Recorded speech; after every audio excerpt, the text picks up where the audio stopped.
beautiful scenery, big booms, and base-jumping rover, you're in for a treat this week. Hello everybody and welcome. This week it's finally here. We're doing our Dres mission that I've been trying to do for 3 weeks now, but yeah, things like this have prevented me from doing that, and yeah, KSP2 being a little bit wonky from time to times, or rather outright very buggy. Again! So I went back to my pendulum rocket design, or as somebody in the comments called it, the pendulum rocket fallacy, but here it actually worked really well. And that's because this is such an unwieldy design that I'm trying to get into orbit that this type of rocket is actually suited to get it there. And get there we do. And then we do the stage separation, and unfortunately, well, what I thought would happen is that the engines on the tug will still fire and it would pull away. Then I could turn around the main ship without hassle and then finish the circularization. But for some reason, the game thought, oh, okay, I want to fire these engines now full speed. I think usually in most cases this is actually a good thing, because usually your stages are on top of each other and not the next stage is below the previous stage. So yeah, don't think this is really a fault of the game. This is basically just my stupid design getting in the way, but it wasn't a big problem because we managed to get a good apoapsis outside of the atmosphere. And then we're managing our circularization burn to get this into a stable orbit before transferring to Dres, which we will do in just a moment. First up, as I said, we need to do a circularization. And after that is done, we are going to plan our encounter with Dres. As I mentioned in a previous video, I'm not using a mod or an integrated transfer window planner. I'm using actual pictures of when to do the best transfer with the planets in relation to each other displayed. So I'm eyeballing it more or less. What you can also see with your eyeballs is that the solar panels are now being unrolled. Those are the huge new ones, the XL size. And I really like them, really nice design, a really great look, and they reflect the sun really nicely when it shines on it directly. Speaking of direct, we did our direct transfer burn to Dres, and what I'm doing now is I have to do a correction burn, so I get out of the sphere of influence of Kerbin, because unfortunately still with Kerbal Space Program 2 you can't do a maneuver and see the closest approach to your target if that is outside the sphere of influence where you're trying to plan the maneuver. Anyway, what I'm doing here is I'm performing that correction burn, and the blue line is my actual orbit and the yellow line is the planned orbit. So we're getting close to Dres now, and then of course we're not coming back. I don't yet have the hang of these new hydrogen engines and huge circular tanks, etc. So I'm not yet familiar with how many of those I have to attach to a vehicle to get really how far I want to go. And the delta V calculator in the VAB is still not very reliable. In this case, we have enough delta V to get into a stable orbit around Dres and perform our planned mission with the lander that is attached, but yeah, that would be about it. There is no margin for any return back to Kerbin. What you can see me do here is, if you do a right click on the maneuver node and grab the arrow icon, you can drag it around and then you can see how that orbit will change depending on where you perform the maneuver. And that was actually pretty neat compared to KSP1. I think this is actually an improvement. Of course, yeah, you could also drag the maneuver node in KSP1. That's not what I meant. I meant this display of where the orbit will really end up. I think this is more precise than previously, but I could be wrong. Speaking of more precise orbit, what I'm trying to do here is to get my orbital plane exactly into the plane of the rings of Dres, because I want to see this. Old-time viewers of my channel, not old-time in the sense that you're old, but that you're watching the channel for a long time, so thank you. Long-time viewers, that's what I meant to say. Long-time viewers of the channel may know that Saturn is my favorite planet of the planets in our solar system, and that is, of course, because of the rings. And look at that.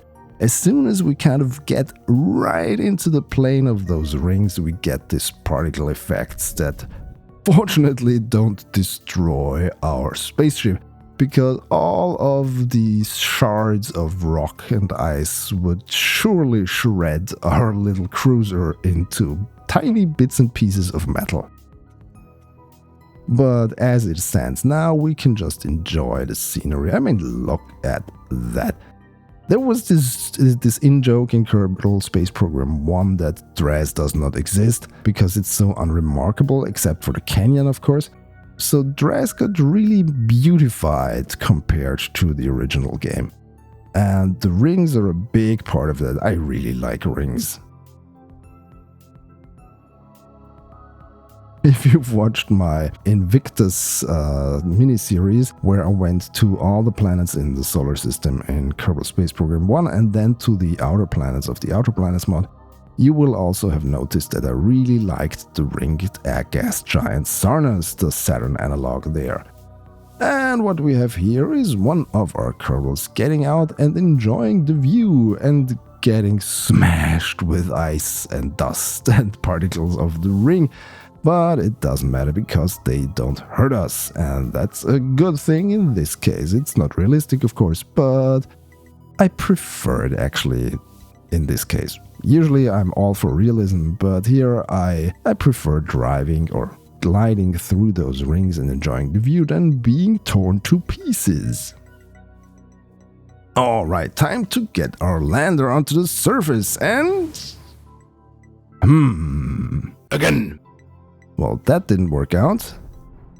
And that didn't either. Again. As it turns out, no matter what I do, as soon as I undock or try to undock, the game says vessel is destroyed. And yeah, the rover is lost that it's inside, but I can still control the lander, no problem. So I thought, hey, well, let's try to get that onto the surface of Dres. If we can't bring the rover, let's at least try it with this. And then I extended the landing gear and...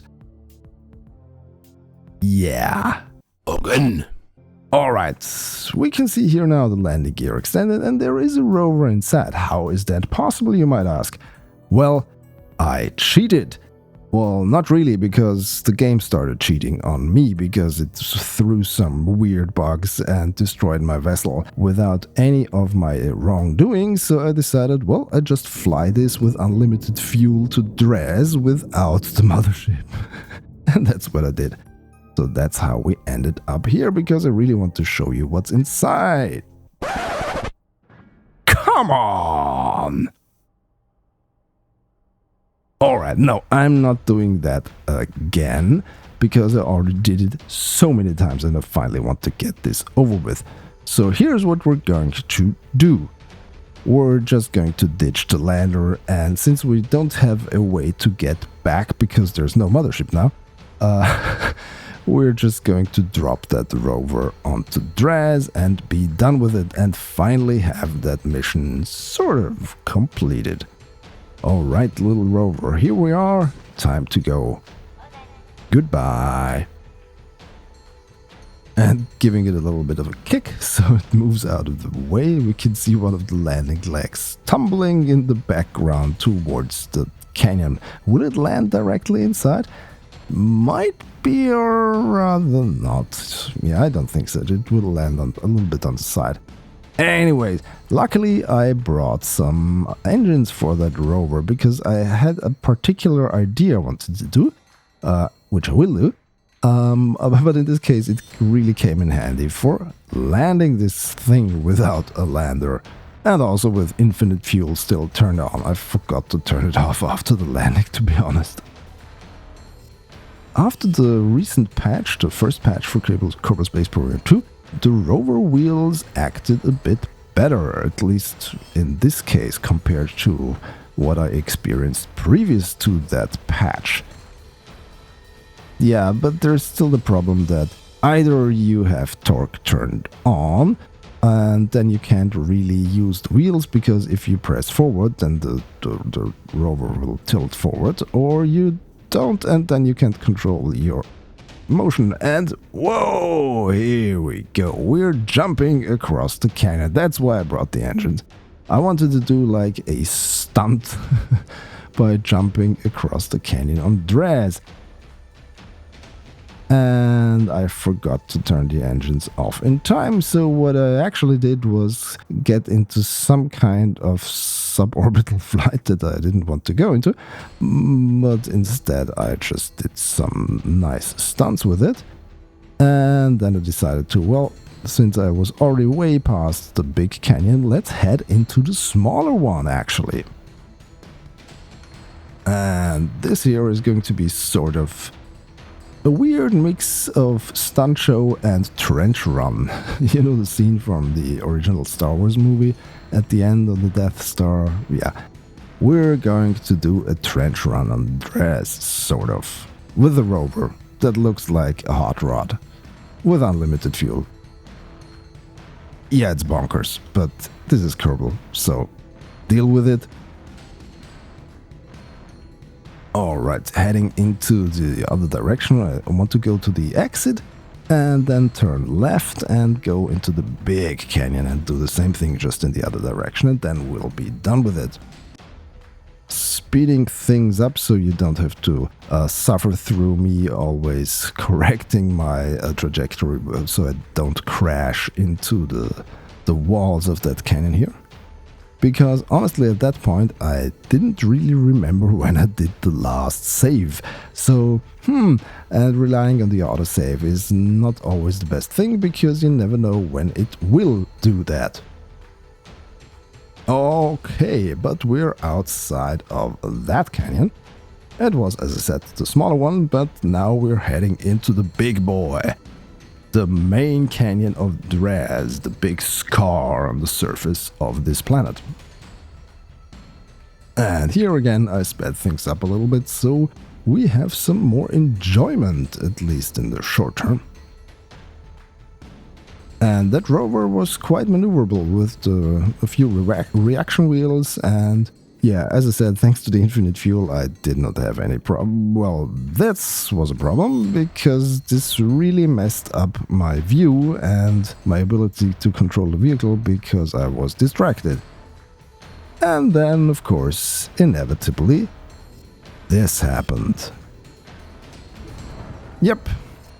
But well, it's over now. If you enjoyed this video, please subscribe to my channel for more and follow me on my social thingies. The links are in the description. Thanks for watching. Goodbye.